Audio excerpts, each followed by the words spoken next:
No.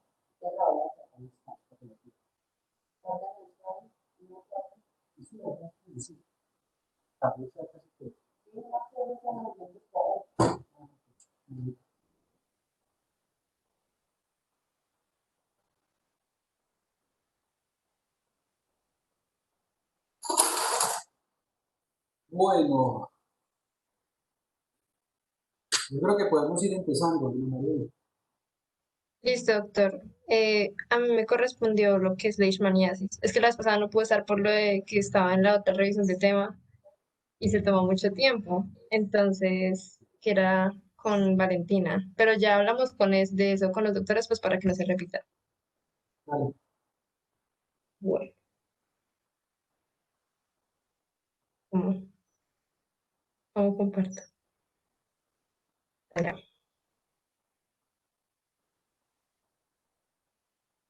¿Se puede ver? Sí, dale. Sí, Listo, gracias. Vale. Entonces yo te voy a cerrar este. Vamos a exponer lo que es leishmaniasis. Bueno, entonces, ¿qué es la leishmaniasis? Es una parasitosis que se puede dar en piel, en mucosas y en vísceras y es producida por protozoarios intracelulares obligados del género Leishmania. Y pueden haber pues muchas especies de este protozoo y genera diferentes cuadros clínicos en diferentes países también. Por ejemplo, aquí podemos ver en la imagen lo que es una leishmaniasis cutánea. Vamos a ver más adelante que hay leishmaniasis cutánea, mucocutánea y visceral, pero principalmente vamos a hablar de la y mucocutánea, que es lo que pues concierne el tema. Bueno, hablando epidemiológicamente hablando, se estima que existen 12 millones de personas infectadas alrededor del mundo y cada año hay una incidencia de 1.5 a 2 millones de casos nuevos. El 50% de los casos afectan a niños y cada año fallecen 75.000 personas por leishmaniasis, principalmente en mucosas.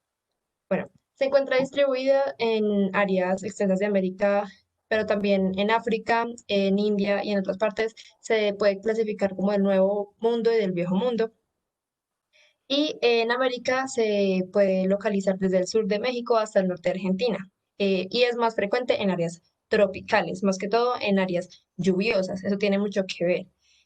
Bueno, puede predominar, como ya dije, en las zonas húmedas selváticas, pero también se ha demostrado o se ha hallado en lugares con altitud mayor de 2.500 metros sobre el nivel del mar. La incidencia tiene que ver con la época lluviosa debido a la reproducción del mosquito que ya vamos a ver más adelante cuál es, que es el Luxomia. Tiene que ver mucho con lo que es las épocas lluviosas o los lugares que son más húmedos. Más que todo se ve en hombres, pero eso se ve más que todo por los gajes de oficios, por ejemplo, los que son militares, trabajadores de carreteras, habitantes de zona rural, eh, campesinos. Eso se da porque al exponerse en estos lugares generan la exposición a la picadura del mosquito y pues va a desencadenar todo lo que es la enfermedad. Bueno, se estima que los 10 países que tienen el 75% de la incidencia de casos globales de leishmaniasis cutánea son Afganistán, Argelia, Colombia, Brasil, Irán, Siria, Etiopía, Sudán, Costa Rica y Perú. Está ahí, importante, Colombia.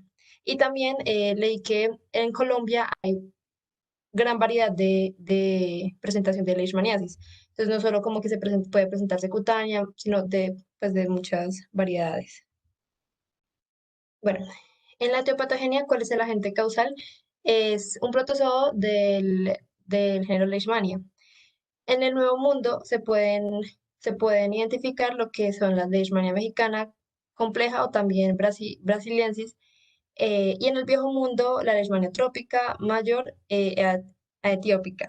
Bueno, se puede presentar de dos maneras, como mastigote, que mide más o menos 2 a 6 micras, o en su estado flagelado, que es el promastigote, que eso se encuentra en el intestino del vector y mide de 15 a 25 micras de largo por 1.5 a 3.5 micras de ancho. ¿Y cuál es el vector que va a generar esta enfermedad? Es del grupo Phlebotos, la lutzomia, que es un mosquito que es el que podemos ver allí en la imagen. Bueno, entonces, ¿cuál es el ciclo de vida de este parásito? Pues primero, la mosca que está infectada va va a inyectar, bueno, va a picar a la persona y va a inyectar por medio de la saliva contaminada el promastigote en la piel. Los promastigotes van a ser fagocitados por macrófagos y van a transformarse en amastigotes dentro de los macrófagos en diferentes tejidos. Bueno, los amastigotes se van a multiplicar y van a salir de las células, a seguir con el ciclo, y cuando la persona vuelve a ser picada por el Lutzomia, va a alimentarse de la sangre y va a ingerir los macrófagos infectados por amastigotes. Allí el parásito va a completar su ciclo de vida en el intestino medio, porque va a pasar de amastigote a promastigote, que sería la forma flagelada. Allí se van a dividir y migran al probóscide, que serían las glándulas salivares, y bueno, vuelve a repetirse el ciclo. Entonces, vamos a hablar principalmente, como ya dije, de la leishmaniasis cutánea y de la mucocutánea. Entonces, la leishmaniasis cutánea es más común originada por la leishmaniasis brasiliensis, aunque también brasiliensis o también por la guayanensis. La mexicana también, la mexicana amazonensis. Bueno, entonces, la lesión cutánea inicial se desarrolla de 2 a 8 semanas después de la picadura por el vector y comienza como una pápula que va a aumentar de tamaño progresivamente y finalmente se va a ulcerar. Puede ser única o múltiple y puede alcanzar. Posee un borde generalmente elevado, pues con edema, con centro granulomatoso de color rojo. Bueno, se localiza principalmente en áreas expuestas que corresponden pues, a la picadura del vector como tal. Pueden ser dolorosas y presentan el edema que ya había dicho con eritema en la periferia. También puede en ocasiones presentar una forma linfática en la cual los vasos aumentan de grosor y presentan nodulaciones periódicas en forma de rosario. Aquí lo que vamos a ver en la imagen a la derecha es una leishmaniasis cutánea del nuevo mundo que se llama la úlcera de los chicleros. ¿Por qué se llama la úlcera de los chicleros? Porque las personas que recogen este tipo de materia prima están expuestas principalmente en lo que son las orejas, porque el resto pues están cubiertos y demás. Entonces ellos son picados en estas zonas y allí se van a generar estas úlceras que primero se han presentado como pápulas y posteriormente en la cicatrización van a generar, como ya vamos a ver en unas imágenes más adelante, unas como mutilaciones pues por la cicatrización y demás. Bueno, aquí vamos a ver también imágenes en lo que son las ulceraciones características de la piel. Entonces vamos a ver que generan bordes elevados con ulceraciones granulomatosa central y pápulas satélites. En la imagen de la derecha ya está la alteración linfática, que vamos a ver que es como arrosariado y demás. Bueno, acá vemos otra úlcera, esto con los bordes elevados, eritematosos, con un centro hemorrágico. Y acá en la derecha vemos otra úlcera del chiclero. Bueno, te interrumpo un segundito, Ana María. Sí, Eh, señor. Miren la característica de la úlcera, ¿cierto? Uno, la úlcera, normalmente en áreas expuestas, extremidades, en la cara. Hemos tenido úlceras raras, sí, hemos tenido úlceras en zonas cubiertas, en áreas genitales, en fin, pero normalmente es en áreas expuestas. Y miren la forma de la úlcera, es que la úlcera es una úlcera que tiene unos bordes muy bien definidos, ¿cierto? Muy regular la úlcera. Tiene la primera foto me parece como un sacabocado, o sea, una úlcera como si hubiera sido de chico, ¿sí? Los bordes son elevados, son eritematosos o eritematoviolaces, ¿sí? Y el fondo finalmente es como que de granulación mínima. Puede estar contaminada, sobreinfectada y estar sucio, ¿cierto? Pero normalmente Sí, limpio. señor. ¿Por qué les digo yo esto? Porque vamos a ver otro tipo de bolsas más adelante que las características son diferentes. Entonces, esta es como la característica típica que de la bolsa, que aquí vemos todas, que son más o menos así todas igualitas. ¿Sí? Sí, señor. Desaparece el novilito aparece por ahí una semana, 15 días después de la picadura, el novilito dura por ahí 15 días, de 7 a 15 días, Ese movimiento inicialmente es doloroso, ¿sí? Es doloroso, una papelita dolorosa, y después se empieza a ulcerar. Una ulceración normalmente no es dolorosa, o sea, no es síntoma, pero también es importante, no es muy molesta. A diferencia, por ejemplo, de una úlcera circulatoria o esquelética o una enfermedad de colágeno, alguna cosa de estas, las úlceras son muy, muy dolorosas. Estas normalmente no molestan, no son muy molestas ni muy dolorosas. ¿Sí? Muy Sí, bien, señor. vale. Gracias. Aquí vemos otras úlceras. Entonces, por ejemplo, compromiso, pues aquí cerca a la boca y aquí en las manos. Es lo mismo. Vemos las mismas características, bordes elevados, eritematosos, con el centro como con hemorragia, y puede estar sobreinfectada, ¿no? Como ya había dicho el doctor. Bueno, Queda el y, papo en satélites, ¿no? Ahí se ven unos papeles. señor, y un doctor.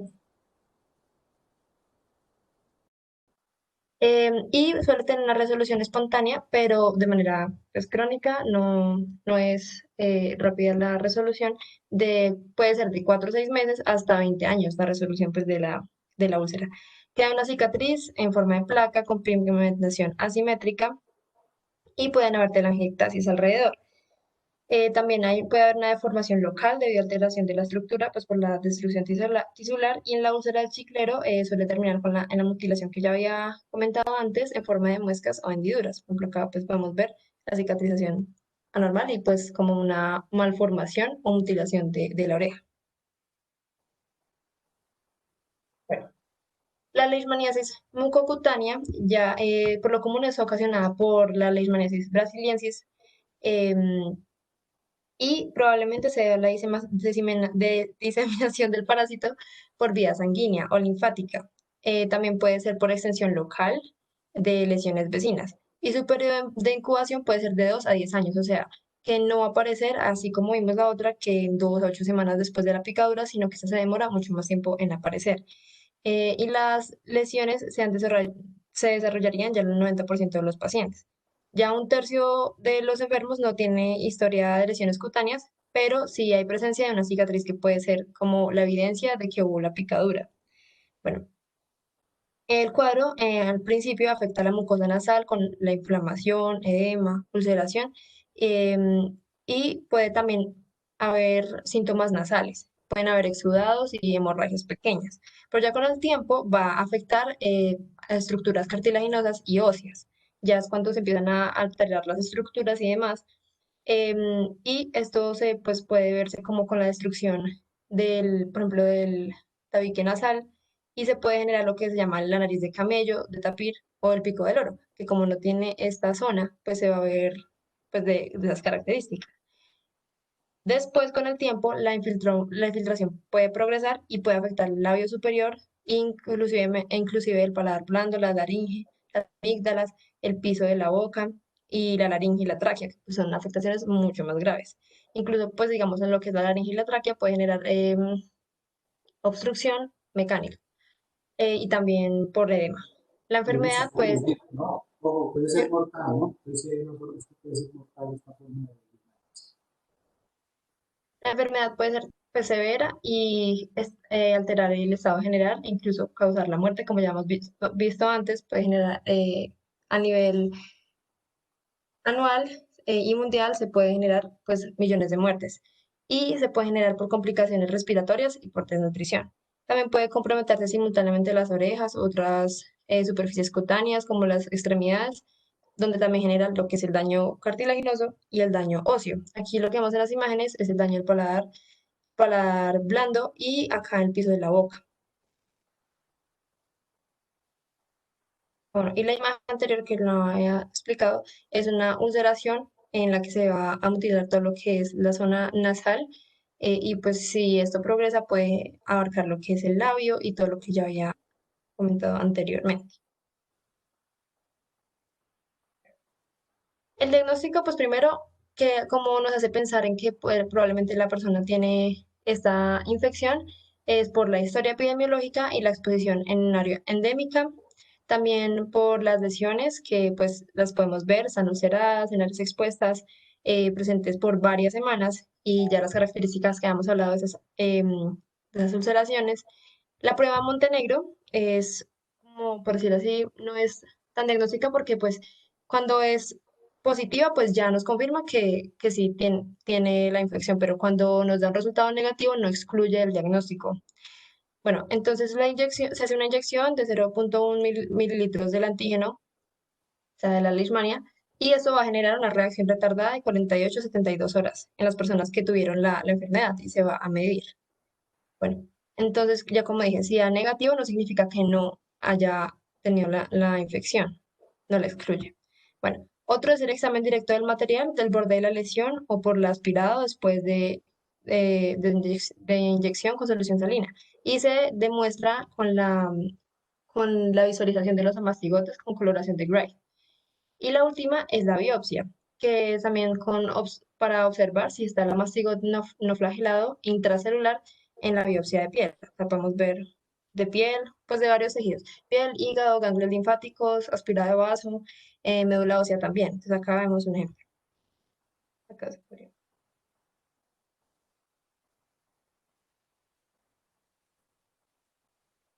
Bueno, el tratamiento, entonces, se ha visto que la leishmaniasis responde de manera satisfactoria a los antimoniales. Entonces, para ello se utiliza el glucantime, que es la N-metilglucamina, de manera intramuscular. Este medicamento contiene 33% de antimonio y se administra pues a diario durante 10 a 15 días y la eficacia es mayor del 90%. Pero para la leishmaniasis mucocutánea el tratamiento debe ser de más tiempo, de 28 días. Bueno, cuando ya el paciente presenta formas más severas, lo que se va a hacer es que se va a utilizar la anfotericina B como tratamiento de rescate. Los efectos, principalmente los efectos colaterales de lo que es el glutantime son las artralgias, las mialgias, molestias abdominales, alteraciones de las enzimas hepáticas, la anemia, la leucopenia y alteraciones del electrocardiograma, como lo son la inversión de la onda T, la prolongación del QT y la depresión del segmento ST. Cuando vemos esas alteraciones, pues lo que se recomienda puede ser como suspender el tratamiento por un tiempo mientras que se normalizan estas alteraciones y ya se puede volver a retomar el tratamiento. Bueno, en los casos refractarios a la terapia, como ya he dicho, se puede administrar la anfotericina B en una dosis de 200 miligramos a 1800 miligramos, utilizando 50 miligramos diarios en 500 centímetros de destroza al 5%. Y por último, se ha empleado con éxito la inmunoterapia con una mezcla de antígenos del parásito y estimulantes inmunogénicos. Se obtiene una curación clínica en pacientes refractarios al tratamiento convencional, que es el que acabamos de explicar, teclifantime y demás. Y pues ya la mejoría clínica se observa de 7 a 10 días tras el inicio del tratamiento, cuando pues no es complicada ni cuando es mucocutánea. Cuando es mucocutánea ya vamos a ver, ya vimos que se demora más tiempo. Bueno, tras las 2 semanas del tratamiento se puede observar una curación clínica que es casi completa con la disminución de la fiebre, disminución del tamaño esplénico y ya vamos a ver que hay ausencia de mastigotes en aspirado. Y pues eso es todo. Gracias. Bueno, gracias, Ana María. Bueno, doctor. Varias cositas, varias cositas. La primera, la primera, digamos así, indicio que tenemos nosotros para hacer diagnóstico de leishmaniasis es el criterio epidemiológico, ¿cierto? ¿Dónde hay leishmaniasis en Colombia? ¿A qué En las se llama? zonas... ¿Cómo? Sí, pues, quiero. Sí, Bueno, entonces, selvas húmedas, bosques húmedos, ¿cierto? Nosotros vamos a en tener lugares húmedos. leishmaniasis, Chocó. Orinoquía, Amazonía, el Chocó, o la selva pacífica, el Pacífico colombiano, el Magdalena Medio, las cuencas de los ríos, como el río Cauca, por ejemplo, ¿cierto? O sea que leishmaniasis tenemos en muchas zonas del país. Ahora, coincidencialmente, esas zonas donde hay leishmaniasis son las zonas, digamos así, más apoyadas por los conflictos que tenemos nosotros en el país. Entonces, eh, las personas que manejan esto y que más saben de leishmaniasis en el país son los militares, ¿sí? Entonces, aquí cualquier persona con leishmaniasis, su medicamento lo administra en los dispensarios del ejército, ¿sí?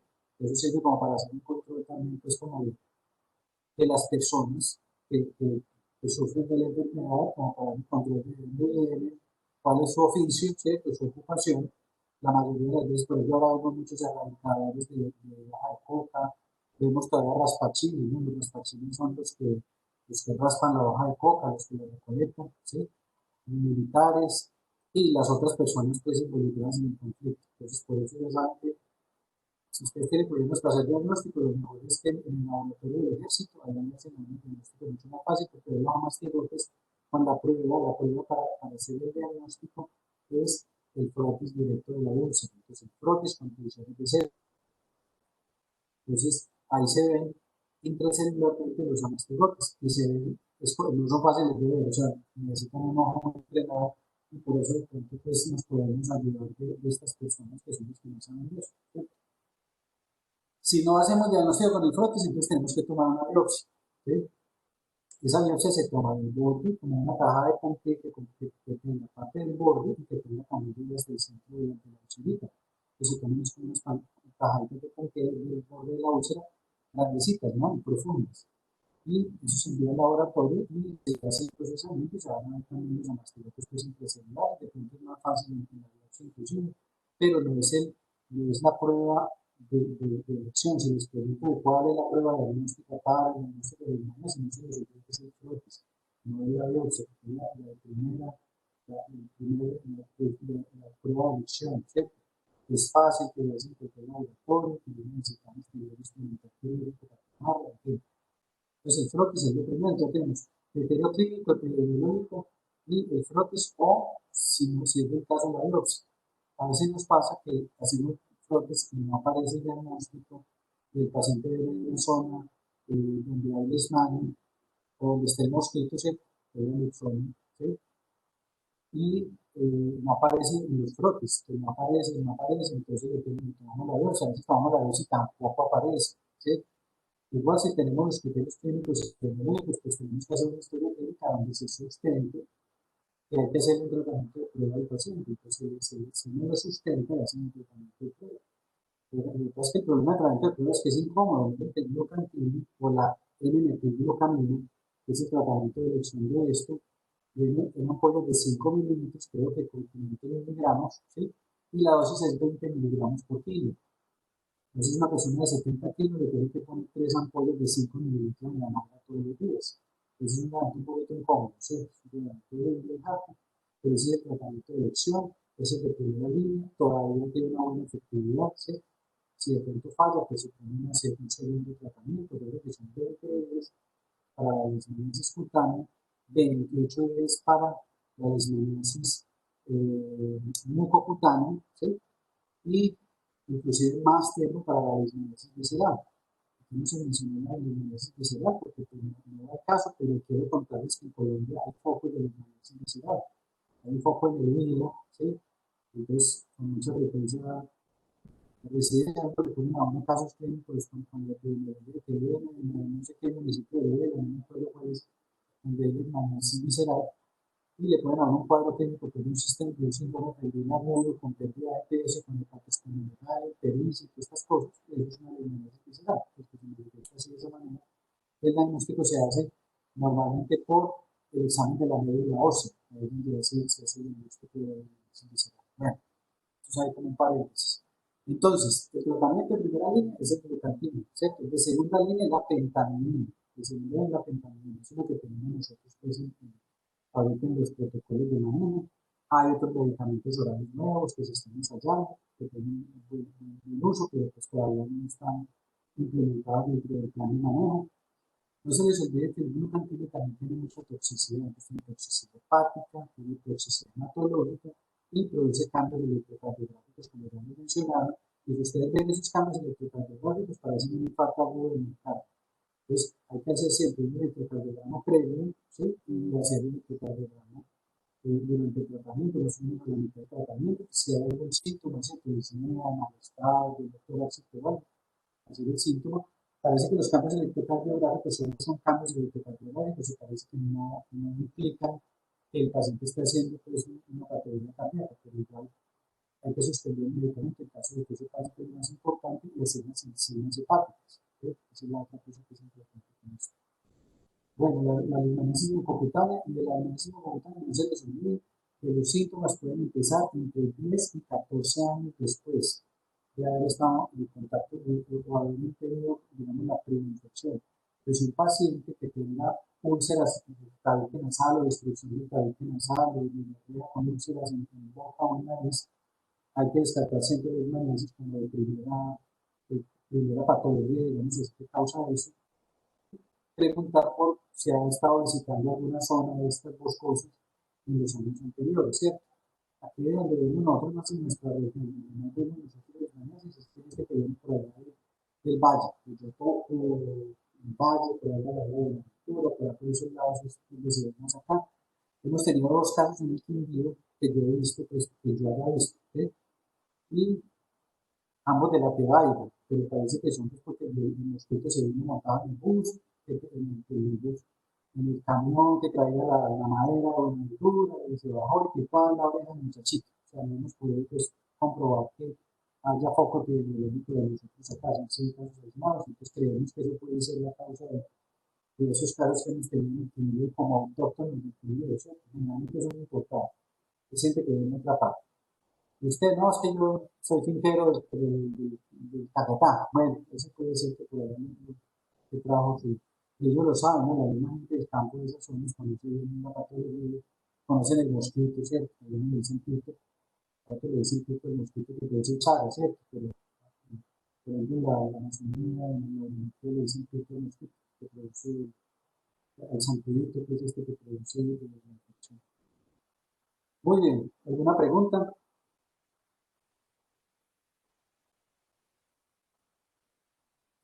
Bueno, si quieren, iniciamos con algunos de los tumores malignos para los que tienen el seminario. Si quieren empezarlo hoy, me parecería bueno para no irnos mucho tiempo la próxima semana. Si podemos empezar hoy. Pues sí, podemos empezarlo hoy. Dale, dale.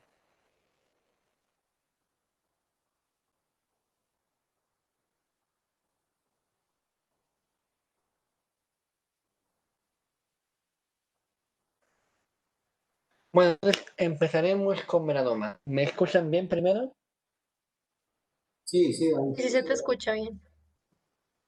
Bueno, entonces, por mí, María Fernanda. Entonces, el melanoma maligno. Entonces, entonces primero las griegas del melanoma. Entonces, viene del melas y de oma. Melas es negro y oma es tumor. Así que significa que es un tumor negro.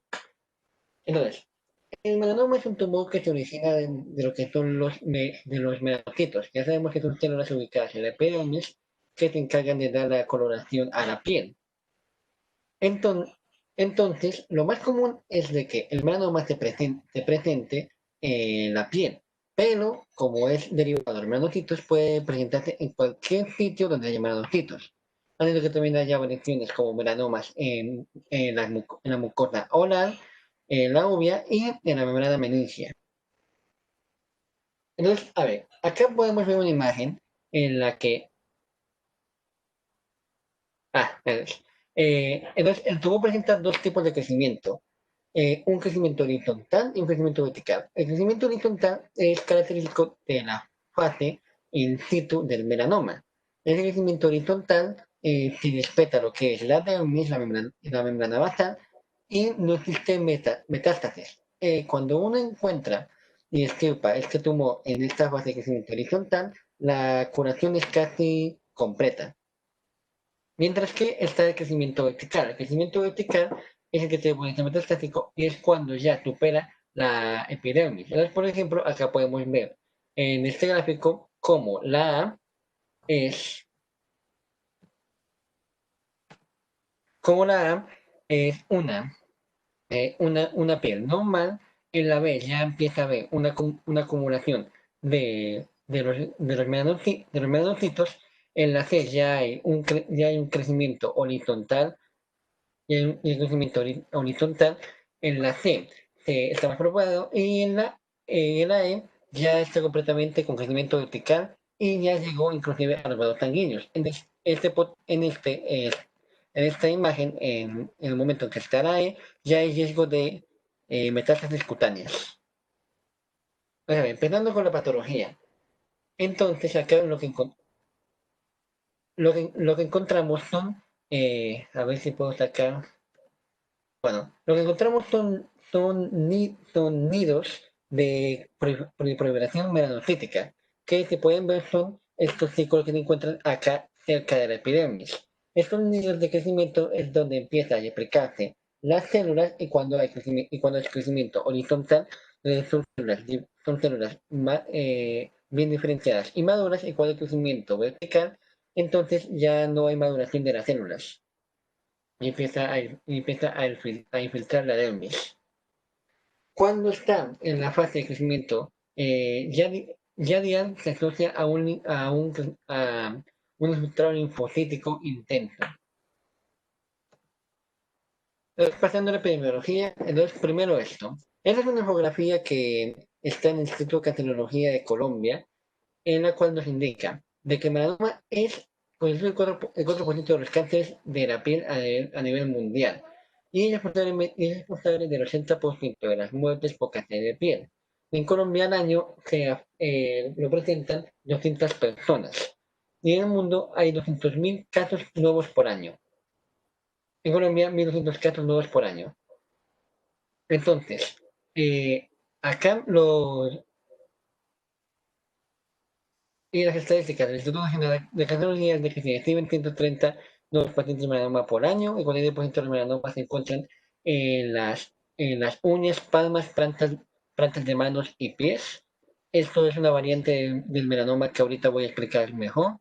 Y la presentación promedio en Colombia es de 61 años, en donde los factores de riesgo son individuales y adquiridos. Los factores de riesgo serían una persona con más de 100 lunares comunes, o que en algunas biografías dicen que el riesgo aparece cuando tiene más de 50 lunares comunes.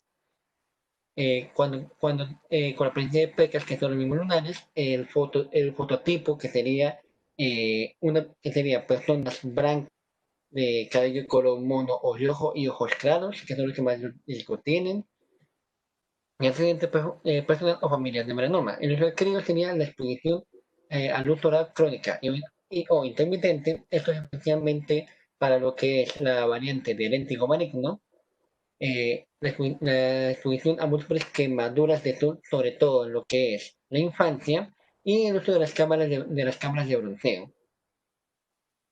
Y acá está la recomendación de la prevención. Todo esto de prevención es muy importante por una cuestión. Gracias a las campañas de prevención y de autoexamen, entonces la incidencia de los melanomas en fase tardía se ha reducido drásticamente. Entonces, siempre hay que hacer campaña. Ahora, los factores, como ya conté, los fototipos claros, que son los que tienen más riesgo de exponerse, más riesgo de quemaduras, de lesiones del castro a la luz solar, los que se pueden hacer de forma aguda e intermitente, la exposición a cámaras de bronceo, antecedentes familiares, enfermedades como tal de la piel, que son la genodermatosis, los múltiples neos melocíticos, como ya conté, acá dicen mayor a 100, pero en algunas fuentes dice mayor a 50, y la presencia de nevos displásicos o síndrome neurodisplásico. Sucede de que hay unas variantes del melanoma y un tercio de los melanomas aparecen de un nevo preexistente, aunque la mayoría de los melanomas aparecen de nuevo. Pues hay algo que tener en cuenta. Siempre toda lesión que parezca sospechosa de que podría convertirse en un melanoma, toca extirparla y estudiarla y hacer un seguimiento. La clínica, como ya conté, existen varios tipos de melanoma. Existen 4 formas principales comunes, aunque también hay unas cuantas formas que no son tan comunes. Entonces, las principales formas son el melanoma maligno extensivo superficial, el melanoma nodular, el lentigo maligno y el melanoma lentiginioso aclarado. Cada uno tiene sus propias características que lo diferencian. Entonces, empezando con el melanoma maligno extensivo superficial, es el más común, es el 70% de los casos. Entonces, como conté, 2 tercios aparecen de nuevo, pero un tercio aparece en direcciones preexistentes, generalmente nebus displásicos. Y como tal, esta es la variante que con más frecuencia aparece de un nevo displásico. Entonces, en la distribución y localización. La localización en ambos sexos generalmente es en la espalda baja, pero en las mujeres también es común que aparezca en lo que son las piernas. La descripción normal de este melanoma sería una mácula que puede tener varios tonos de piel, entre café, azul, gris, negro, y también blanco y rojo, con bordes regulares. Entonces, por ejemplo, acá hay dos fotos. En este punto yo diría que quien se atreve a describir cómo son, pero como sé que no se ofrecerá a nadie, yo lo haré. Entonces, por ejemplo, en la imagen de la izquierda, ¿qué es lo que encontramos? Primero encontramos que hay una mácula que tiene un crecimiento papular sobre ella. Entonces, la mácula tiene una tonalidad café, mientras que la pápula tiene una tonalidad negra. ¿Qué podemos analizar? Primero, analicemos de que no es simétrica. Segundo, podemos analizar de que eh, de que tiene gran diámetro, que tiene variaciones en el color, digo, imagínense, el color tiene bordes regulares y bordes irregulares. Ahora la siguiente imagen, la segunda, la de la derecha. Entonces ahí solo encontramos una lesión macular, pero qué es lo que nos interesa de esta? Primero, es asimétrica. Segunda, tiene bordes regulares. Tercero, tiene alteraciones en el color. Por ejemplo, podemos ver zonas de hiperpigmentación que aparecen más negro o azul, otras zonas cafés más oscuras y otras zonas que son café más claras. Acá las siguientes. Acá podemos encontrar una mácula con una pápula. Lo mismo, alteraciones en el color, bordes más definidos, asimetría y el diámetro, que es más de 6 milímetros. Y acá, esta imagen de la derecha, quiero pararme aquí un momento por lo que dije. Como dije, este melanoma superficial extensivo tiene muchas versiones de colores. Entonces, por ejemplo, pueden encontrarse de esta forma. ¿Qué es lo que encontramos? Encontramos una mácula que tiene una zona de pigmentación más negra, otra que es marrón y otra que es blanca y hasta se podría considerar roja. Entonces, siempre hay que tener en cuenta esto. Uno tiene en la cabeza metido de que los melanomas siempre tienen que ser negros o cafés. También puede presentarse con estos parches blancos o rojos.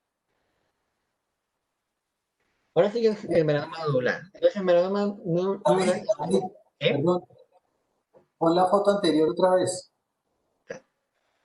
Bueno, de estos melanomas que ustedes ven ahí, el que está elevado y el que está plano, ¿cuál de los dos creen que es más agresivo? El, el que es más agresivo sería el que es nodular.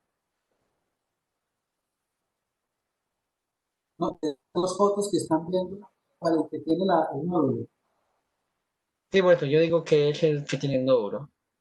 que vota por el plano. ¿Mm? Pero acuérdense que ahora la primera foto de histología en ese esqueleto es muy bonita, entonces muestra que el melanoma puede tener una fase inicial de crecimiento radial, o sea, crece como en forma horizontal, ¿cierto? Como la piel. Pero cuando empieza a crecer en forma vertical, ¿sí? O sea, empieza a engrosarse, empieza a invadir la parte profunda, pasa la membrana basal, entonces se vuelve ya metastásico.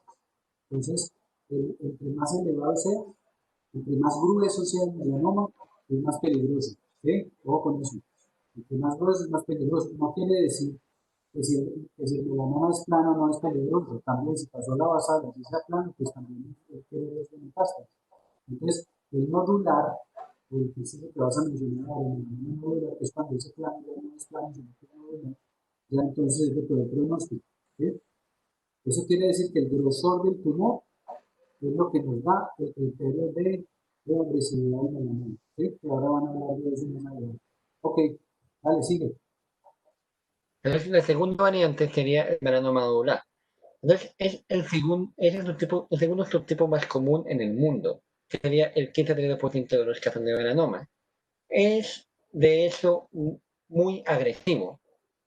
Y la clínica se puede orientar como un nódulo como un crecimiento nodular, que generalmente es simétrico de color uniforme y que puede tener varios tonos de piel. O puede ser café, negro, o hasta puede ser ameranótico que es blanco. Puede ser tanto pediculado, polipoide o como un nódulo. Entonces, acá empezamos. Ahora quiero que nos fijemos bien en la imagen de la izquierda. Entonces, ahí está lo que yo dije antes. No siempre el melanoma se presentan con coloración, ¿no? Con una coloración negra o café. Entonces, por ejemplo, este melanoma, ¿cómo podemos describirlo?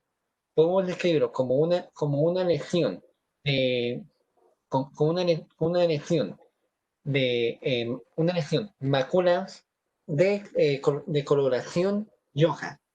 Esto es un melanoma confirmado, pero aún no se le escapa. Eh, así que siempre toda lesión sospechosa toca estudiarla. Ahora sí va a ser un nodular. Entonces el nodular, acá como podemos ver. ¿Qué podemos encontrar acá? Podemos encontrar un nódulo que es asimétrico con puntos negros y cafés que no es pediculado. Bueno, esta es la descripción de este nodular. Y podemos encontrar este. Entonces, por ejemplo, aquí que nos encontramos. Encontramos lo que es una mácula de coloración mm, de café claro con unos crecimientos nodulares de café de color negro. Ahora pasamos al lentigo maligno. Entonces, el lentigo maligno en el mundo es el tercero más frecuente, pero según el Instituto de Cancerología de Colombia, es el segundo más frecuente en Colombia. Entonces, este lentigo maligno se origina por el desgaste de la piel a la luz solar. Entonces, aparece en individuos ancianos y aparece en lo que son zonas de exposición a luz solar, sobre todo lo que es la cara. Entonces, generalmente aparece como una mácula. Acá podemos notarlo. ¿Cuántas veces no hemos visto manchas de este tipo en las personas? Entonces, este melanoma tiene características especiales, que es, primero, que esta fase macular de crecimiento horizontal es muy larga, puede durar años en crecimiento horizontal, pero cuando ya empieza el crecimiento vertical, puede ser muy agresivo y se convierte en un lentigo maligno. Entonces, por ejemplo, acá podemos ver las dos imágenes. En la imagen derecha simplemente encontramos la mácula, porque podemos ver, hay diferentes colores, no tenemos bien definidos, mientras que acá pasamos a la imagen de la derecha, en la que encontramos de que el léntigo ya se convirtió, la pápula se oscureció y empezó a crecer y empezó a aparecer un crecimiento nodular. Acá podemos encontrar otros dos casos. Entonces, en estos casos, en este tipo de léntigo maligno, es importante que las personas que aparezcan con estas máculas extensivas toca hacer un seguimiento profundo y mantener evitando cualquier modificación que aparezca en estas máculas para poder hacer diagnóstico temprano y reducir la mortalidad. Y último, el cuarto, el melanoma lentigiloso acral. Este es el menos común, pero tiene una característica especial también, que es el más común en las poblaciones afrodescendientes, afroamericanas o como quieran decirle, negros, pero eso es lo importante. Es la más frecuente en estos pacientes. Los melanomas en los afroamericanos equivale al 67% de ellos. Entonces, este melanoma lentigiloso acral aparece como, generalmente como máculas que están en la región palmar, plantar o hasta los lechos ungueales. Y es increíblemente agresivo. Una cosa curiosa de este tipo de melanoma es de que es el melanoma que mató a Bob Marley. Entonces, es muy importante aclarar bien lo que es la presentación subungueal. Entonces, la presentación subungueal generalmente hasta el ejemplo, aparece como una banda negra o café que aparece en el lecho ungueal. Puede generar síntomas en las uñas como pueden no generarlo. Puede destruir la uña como puede no hacerlo. Puede generar síntomas parecidos a un onicomicosis como puede no generarlo. Entonces, por ejemplo, en la izquierda podemos ver que generan una banda negra que destruye la uña. Pero en la derecha, a ver si acá hay un mejor ejemplo, no. Acá en la derecha encontramos de que en vez de presentarse como una banda, se presentó como un crecimiento nodular que rompió toda la uña. Los sitios de presentación más comunes para este tipo de melanoma son generalmente los pulgares y los dedos y el dedo grande del pie. Son los sitios preferidos para aparecer. David, un minutico, ponme ¿Sí? la foto anterior de nuevo. Entonces, miren, la foto de la primera uña, ¿cierto? Que se ve ahí en la pantalla a la izquierda. Ustedes ven que hay una separación de la lámina ungueal, que hay una lesión que viene desde la matriz de la uña, o sea, de la parte proximal, y además hay una mancha oscura que está invadiendo la piel, ¿cierto? Esa mancha oscura que se está invadiendo la piel se llama signo de Hodgkin. Y eso es muy importante para diferenciar melanoma y nevus de la matriz ungueal. Las personas como nosotros, que somos trigueños, que somos mestizos o mulatos, que tenemos mezclas raciales, con mucha frecuencia tenemos manchas oscuras en las uñas. Entonces, hay que diferenciarla de melanoma. La mayoría de los melanomas de la uña se pasan porque pensamos que eso es otra cosa, ¿sí? Como tú dijiste, que pueden confundirlo con un hombre, ¿sí? Entonces, miren, a mí me llegó alguna vez un caso muy similar al de la derecha, con la destrucción de toda la lámina ungueal y con un tumor oscuro, y todavía le estaban echando antimicóticos, ¿sí? Entonces, ojo, el 45% de los melanomas sacrales aparecen debajo de las uñas. Y el melanoma más frecuente entre nosotros los latinos es el epidemio sacral, es el que da las manos en los pies, ¿sí? En áreas no expuestas al sol, que no directamente expuestas al sol. Es donde más nos da melanoma a nosotros, a los latinos. Entonces no se les olvide eso. No se les olvide la primera foto que así empiezan casi siempre y a uno se le pasa eso muy fácil. Entonces uno dice, hombre, ¿cómo se mueve tanta gente de melanoma si el melanoma se ve? Pues porque no hacemos diagnóstico así lo veamos, ¿sí? Este segundo con la destrucción del nido, pues es un tumor destructivo. Uno tiene que pensar que eso es malo, así ustedes no piensen que eso es melanoma. Yo pensaría en melanoma, pues porque se ve la sombra negra y en el dedito, miren la parte distal, inclusive como hacia el puntejo, hacia el borde se alcanza a ver el pigmento oscuro. Pues si es oscuro, pues probablemente es un melanoma. Ahora, un melanoma sin color, sí, ya muchos años todavía no melanóticos. Pero entonces, se muere mucha gente por melanoma, un melanoma muy agresivo y no hacemos el diagnóstico a tiempo.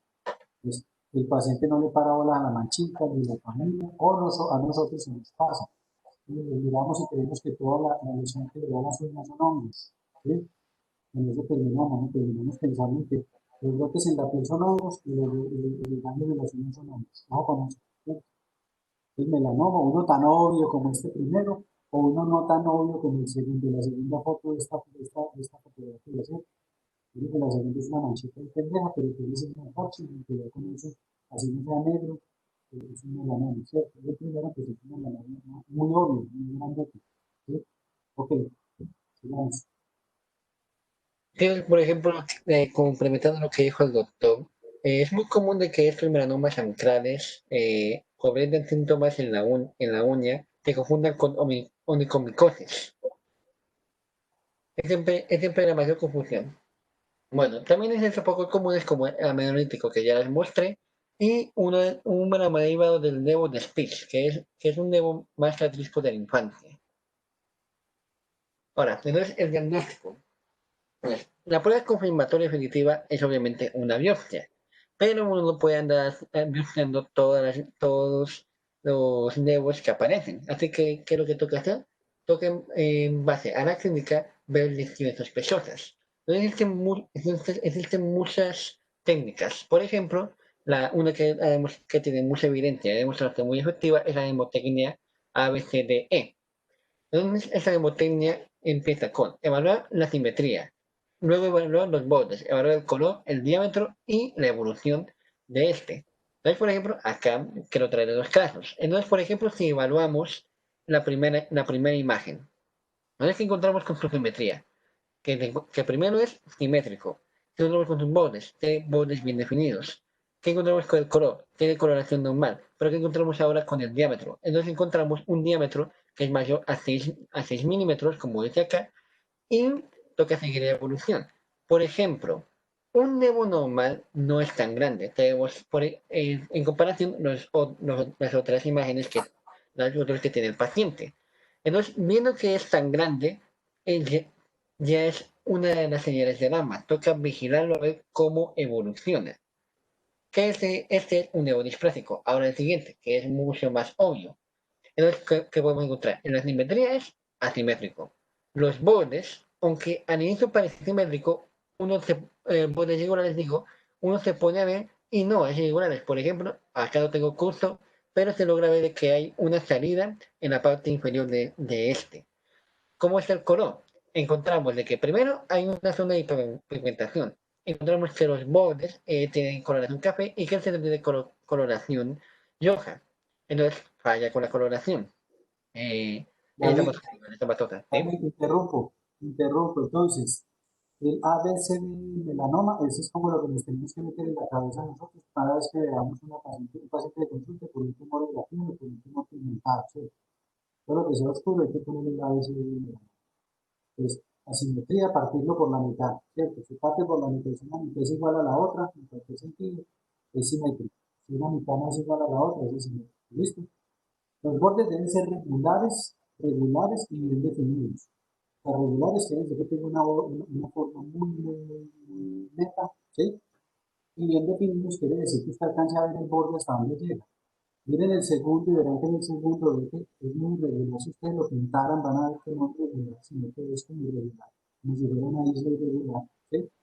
Y en algunas áreas ustedes van a ver que no alcanzan a ver hasta donde llega el color, ¿sí? Como si fueran unas patitas, una fuga de pigmento, ¿sí? Entonces, bordes irregulares y mal definidos. Y el color debe ser simétrico. El color puede ser rojo, negro, café, marroncito, habano, azul, ¿cierto? Hay ojos azules, por ejemplo, ¿cierto? Gris, pero debe ser parejo, ¿sí? Si el color es disparejo, como aquí como en el segundo, ustedes ven que en el primero miren que es más oscurito en el centro, pero pues el color es muy parejo, ¿sí? En cambio el segundo tiene una área más oscura, tiene un espacio más claro, tiene una área inteligentosa, ¿sí? ¿Sí? Entonces, todo eso es un color aberrante o aberrante pigmentado. Y el diámetro probablemente mide más de 6 milímetros. Ese criterio del diámetro, pues es que a mí me parece como menos importante, porque a lo mejor muchos me van a decir, pues que tiene más de 6 milímetros. Sí, probablemente, nosotros tenemos nuevos por ahí grandes, tenemos conjuntos que son grandes, pero igual, y lo último es la evolución, el gas, digamos, que llaman los griegos, el crecimiento, los cambios en el tiempo, ¿cierto? Eso era una lesión. Como dice, no, es que yo tenía una manchita chiquitita y ya la manchita es grandota. Ahí le bola, ¿cierto? ¿Será que es una malinización? ¿Será que la evolución de un nace, que hay unas que crecen en el tiempo? Que eso lo vamos a ver cuando los nódulos. ¿O será que eso es maligno? ¿O será que es una transformación de una lesión de una maligna? ¿Sí? No lo sabemos, entonces, por eso hay que hacerle todo este criterio. Si tenemos una ABC de melanoma que ustedes le ven como que tiene cuidadito todo eso, hay que sacarlo, hay que tomar una biopsia. O hay que remitir al paciente. Hay que decirlo, remito porque yo creo que esto puede ser un melanoma. O tomar una biopsia o recetarlo, ¿cierto? Si es pequeño, recetarlo de una vez. Las biopsias, si usted el melanoma lo puede sacar de una vez, hay que hacer mejor. Si ustedes sospechan que no es maligno, sacarlo de una vez y se puede. Es muy complicado, hay que hacer una reconstrucción para poder sacar eso, porque se hay que tomar una biopsia grande, ¿cierto? Pero lo ideal es quitarlo. Si ustedes ven que tienen los criterios del ABC, ok, dale, sigamos. Otra técnica que uno puede utilizar sería el análisis del patrón del paciente. Entonces, ¿esto qué sería? Todas las personas que tienen pecas tienen unos patrones establecidos, una similitud entre sus dedos y todos los lunares que le aparecen. Entonces, cuando sale alguno que se sale del patrón, hay que fijarse en él, porque eso no sería normal. Por ejemplo, en la imagen de la izquierda podemos ver cómo es el patrón normal de la espalda de este paciente, pero encontramos que hay uno que, aparte que es más grande, también está hiperpigmentado, es negro. Entonces, a se toca vigilar. O la imagen de la derecha. Encontramos el patrón del paciente y vemos acá con el aumento que es una lesión macular que tiene cambios en la coloración y es asimétrico. Y por último estaría la Eso anestesia es, ¿Mm? perdóname, eso se llama, eso lo llaman en medicina el patito feo. Digo, en medicina no. Ah, Eh, sí, el signo del patito ¿Cómo es feo. el patito feo? O sea, si ustedes ven que todos los lunares son parecidos, menos uno, paren de bolas de que sea diferente. ¿Sí? En estas personas son lunarejas, en estos que son llenos de pecas y de lunares, que ustedes van a ver mucha gente así, con gente muy blanca, con esos lunares rojizos, ¿sí? Que son los que llaman nudos atípicos, nudos displásicos, nudos en huevo frito, ¿sí? Entonces hay que pararle muchas bolas y uno cuando ve siempre mira, y el que ve que es diferente, le para más bolas. Le puede hacer un examen especial, ¿cierto? Que es verlo con el médico, y si usted no, eh, si no lo puede hacer, es mejor quitar, o sea, que sea diferente, para de bolas, ¿sí? Ok. Ahora, entonces la escala de chequeo de los 7 puntos de Glasgow consiste en 3 criterios mayores y 4 criterios mayores para sospechar de una lesión y hacer el seguimiento. Entonces sería los mayores, el cambio de tamaño o una nueva lesión, el cambio en la forma o bordes irregulares y cambio de color o pigmentación irregular. Esos serían los mayores. Y los menores sería un elemento mayor a 7 milímetros, inflamación, sangrado o cambios sensoriales y fluido. Entonces, para que uno empiece a sospechar una lesión, tiene que al menos cumplir uno mayor y uno menor, o tres menores. Y como los melanomas de lesión real son tan, digamos, diferentes a los normales, entonces también hay una escala modificada de a veces para ellos. Entonces, esta sería hasta la F. Lo primero sería en inglés la edad.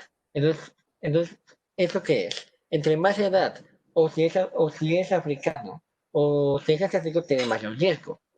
El segundo que sería la B, que sería café o negro, que sería la presencia de una banda café o negra en la uña. El A sería un cambio abrupto en la morfología de la uña o en la aparición de una banda. La D sería de dedo, que sería el compromiso digital. Entonces, como ya conté, el del Nation Real le encanta lo que es el pulgar y el dedo grande del pie. La E, que sería la extensión de la banda pigmentaria hasta el inicio de la uña, que sería el signo que nos dijo el doctor, signo de...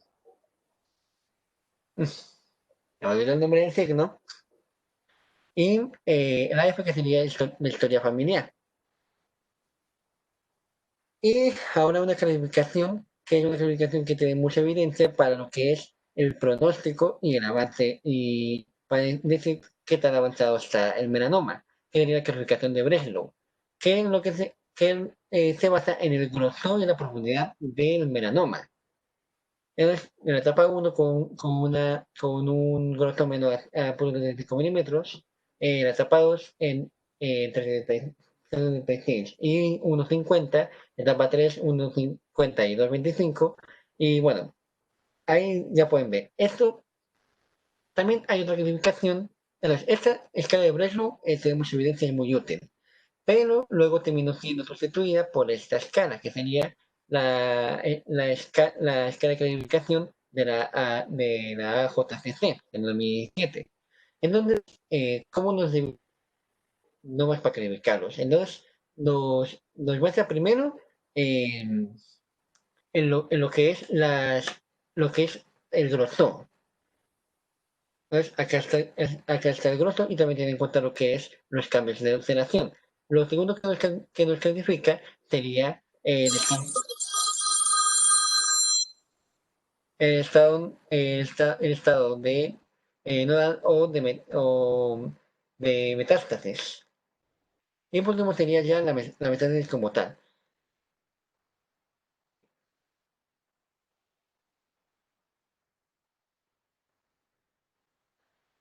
Bueno, entonces pasando al tratamiento. El tratamiento es muy sencillo. Cuando, cuando nos encontramos con un paciente con un melanoma, una lesión de especie de melanoma, lo que se hace? Lo que se hace es una extirpación quirúrgica, ya que este es el tratamiento curativo definitivo. Dependiendo del grosor y la profundidad de la lesión, entonces se tiene que hacer de diferentes formas. Entonces, para sacarlo en una lesión menor a 1 milímetro, se tiene que tener un margen de 1 centímetro de piel sana. Lesiones de 1 hasta 2 milímetros, entonces el mismo, un margen de 1 centímetro de piel sana.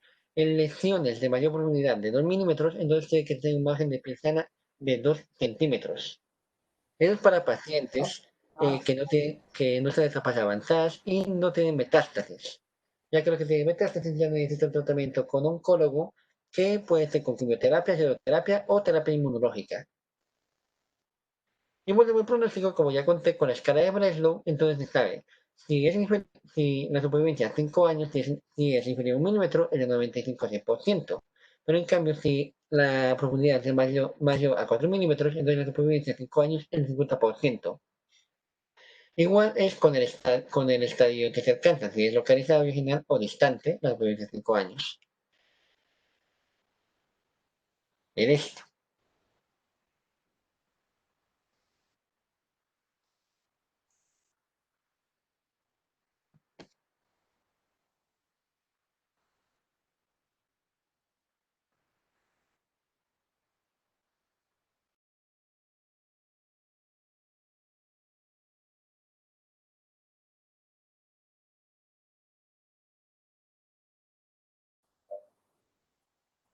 Bueno, hola, ¿me escuchan?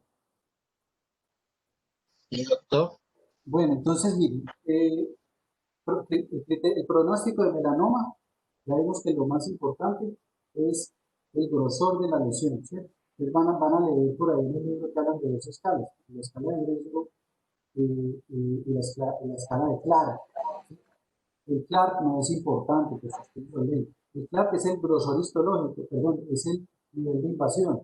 Entonces, está hasta la mandíbula epidérmica, hasta la nariz papilar, hasta la nariz reticular, hasta el cuello subcutáneo, más abajo. Bueno, ese es el nivel de invasión, que ese no es importante para el pronóstico. Es importante el grosor del tumor, entonces el grueso, ¿sí? El grueso que se mide desde la capa granulosa, mide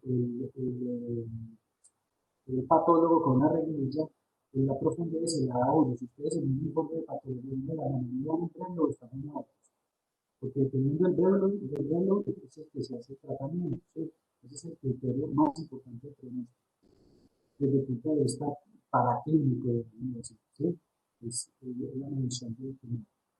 Y el criterio clínico, si ustedes vieron en esas tablas que mostraron, hablan siempre por ahí de conos y ulceración, conos y ulceración. La ulceración es el criterio clínico más malo. O sea, puede que el tumor sea chiquitico, mida medio centímetro, no esté muy elevado, pero tiene una úlcera, eso ya es muy negativo. ¿Sí? Eso ya es negativo para el pronóstico de los pacientes. ¿Sí?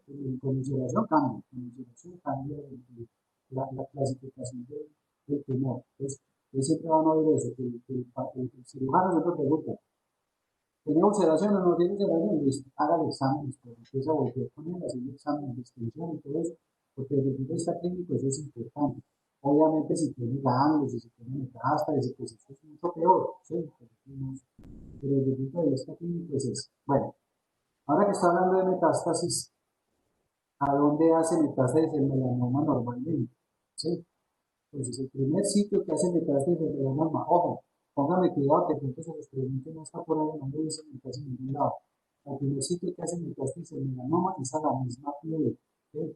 El melanoma empieza a regarse en la piel, pues empiezan tumores, empiezan a salir satélites, puntos negros o no negros, pueden ser color piel o rojizos en la piel. Entonces, ese es el primer sitio. El melanoma se metástasis por cualquier vía por miembros periféricos, por la sangre, por vía colónica, por vía linfática o por la misma piel sistémica. Entonces, se metástasis por cualquier lado. Esa es la diferencia que tiene con muchos otros tumores, por eso es tan malo, ¿no? Tan agresivo el melanoma. ¿Sí? Pues hace metástasis a la piel, luego hace a los linfáticos, luego a los nódulos regionales, ¿sí? Ahí entonces se hace un examen que se llama el ganglio centinela. El ganglio centinela es que los cirujanos o los especialistas en radiodiagnóstico, ¿cierto?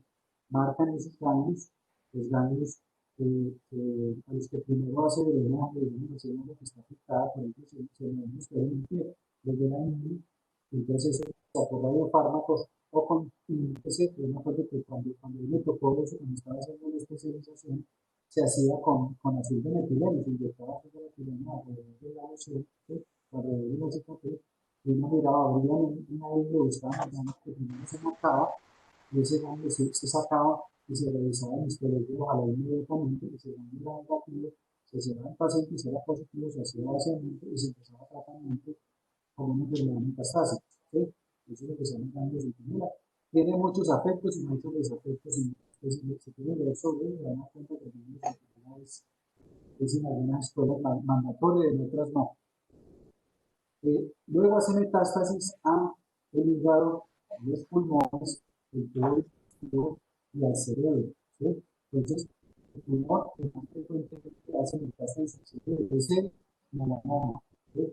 Entonces, si tiene un paciente con una enfermedad metastásica al cerebro, lo primero que tiene que buscar es el melanoma. ¿Sí? Porque es el que más fácil hace metástasis al cerebro. Entonces, eso es importante para la enfermedad metastásica. El tratamiento local es quirúrgico, ¿sí? El tratamiento es quirúrgico, debe ser quirúrgico. Las resecciones, de acuerdo al predio, resecciones o de 1 centímetro o de 2 centímetros o de más de 2 centímetros, ¿sí? En que, por ejemplo, una resección, digamos, de 2 centímetros equivale a una amputación, ¿sí? Entonces, de acuerdo a eso, pues hacen el tratamiento quirúrgico, pero es quirúrgico, se hacen exámenes de extensión cuando el tumor se supone que tiene un grelo mayor de 0,75, hay que hacer exámenes de extensión.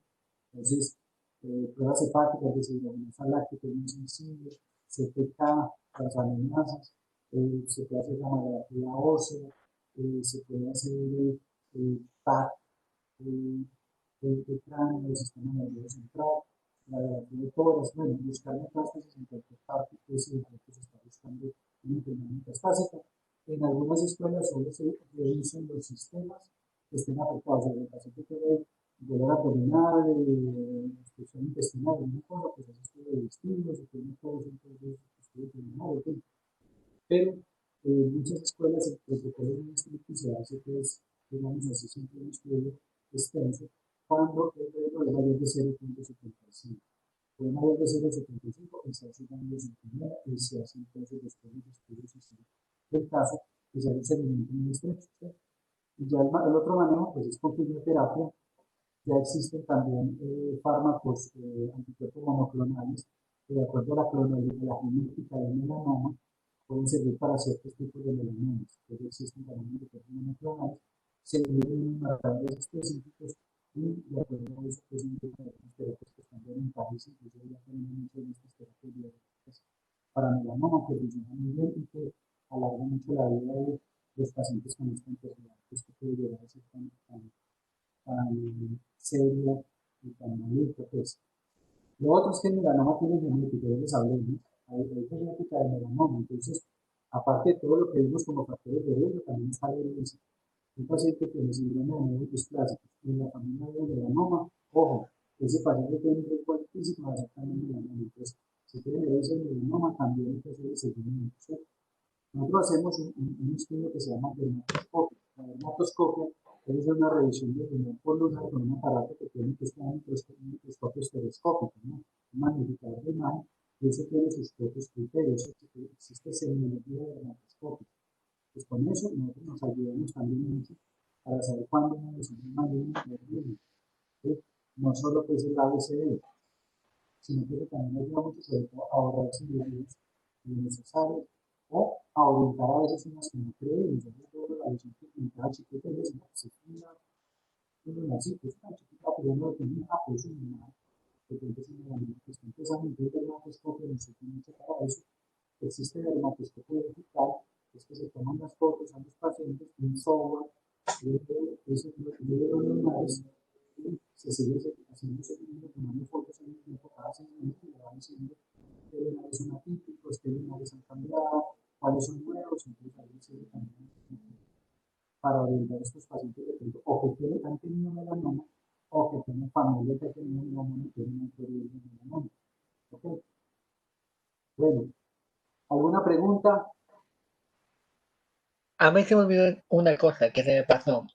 Una forma de presentación del melanoma lentiginoso acral puede ser como una úlcera que no quiere dejar de sangrar y no quiere recuperarse.